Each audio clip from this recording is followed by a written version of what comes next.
guys, welcome back to my channel. This is part 2 to the how to do hair video. This one we're going to talk about a few hairstyles and how to get through them without floundering. Now, first I want to share something that I do every so often. Instead of just flat out lining things right off the bat, I try using a large brush with pressure sensitivity set. Like, it goes from, thinner to wider to thinner depending on the pressure used.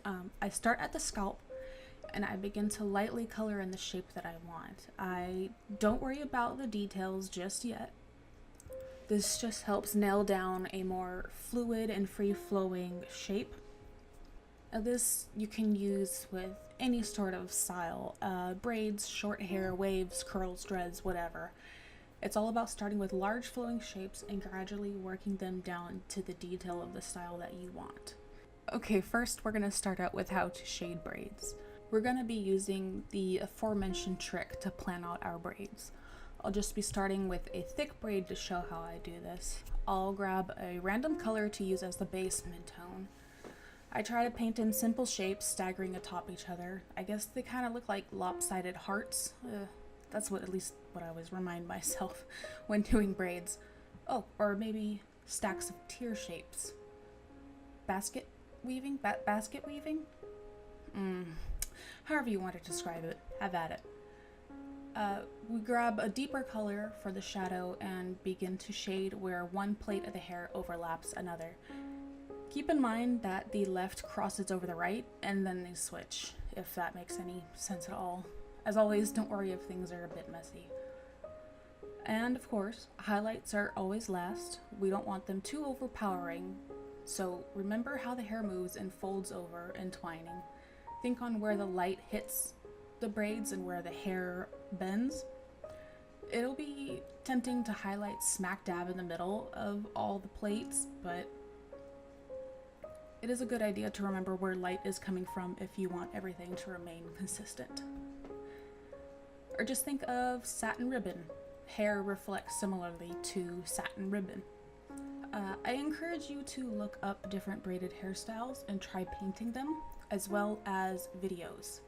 When you watch the hair get braided, it actually helps put things into perspective, how it works. And it's just easier to visualize it and paint it. And it's the same for the next two hairstyles that I am going to talk about. The next one is cornrows. Cornrows are braids, but they're like braided closer to the scalp. How this is done, the hair starts out as a braid, but as you go, a little bit of hair is added to each plait to keep the hair close to the scalp. I guess kind of like a French braid, but I think they're different. I don't know. I don't style my hair ever, so go ask a hairstylist.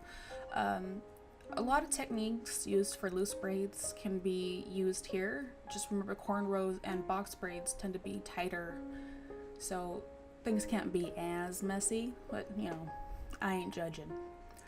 Again, we start with a base mid-tone. We lay it down in simple shapes, the staggered hearts or tear shapes or basket weaving, whatever you want to call it. Shadows come second, resting where the plates lap over one another, and then the highlights, just a little bit. And now we come to dreads. Everyone draws dreads differently. How I like to draw them is similar to braids, but halved. Like, I don't know if that makes any sense.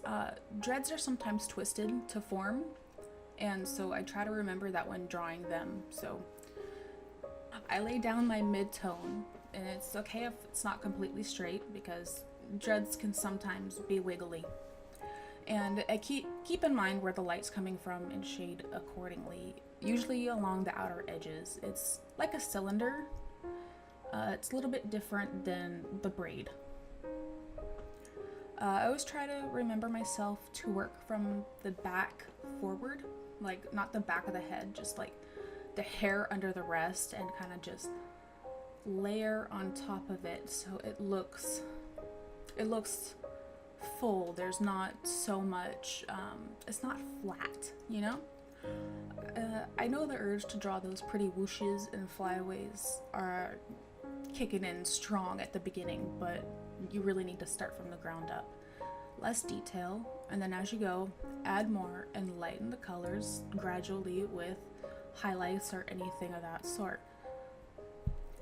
Never be afraid to paint over the hair to add extra flares here and there. Like, say you painted like some wonderful curls or some braids and you want to make it look less rigid. Don't be afraid to kind of do a wisp of a curl over in this direction to kind of lap over it to give it more dimension. Now, granted, if you work with lines, this might be a bit more difficult, but it might be beneficial in the end. If you guys want to see any other type of video, feel free to let me know, and I will talk to y'all later.